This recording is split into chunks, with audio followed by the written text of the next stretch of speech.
আসসালামু আলাইকুম, কেমন আছেন সবাই? আজ বানাবো পার্সে মাছের ঝালদা। চলুন দেখে নিই কিভাবে বানাই। বাটা মশলার জন্য নিয়ে নিয়েছি সাদা সর্ষে, 1 চামচ কালো সর্ষে, 1 চামচ গোটা জিরে আর একটা বড় সাইজের টমেটো।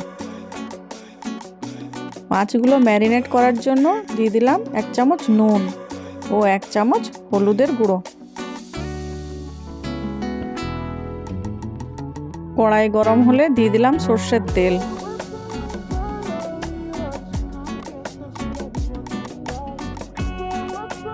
এবার মাছগুলো ভালো করে ভেজে নিলাম। ওই তেলে দিয়ে দিলাম 5 ফোড়ন। এবার দিয়ে দিলাম বেটে রাখা মশলাগুলো। দিয়ে দিলাম একটু হলুদের গুঁড়ো আর 1 চামচের মতো লঙ্কার গুঁড়ো। মশলাটা ভালো করে কষিয়ে নিলাম। এবার দিয়ে দিলাম পরিমাণ মতো লবণ। ঝোলের জন্য দিয়ে দিলাম একটু জল। ঝোল ফুটে উঠলে দিয়ে দিলাম স্বাদ মতো চিনি আর কিছু চেরা কাঁচা লঙ্কা। এবার দিয়ে দিলাম ভেজে রাখা মাছগুলো।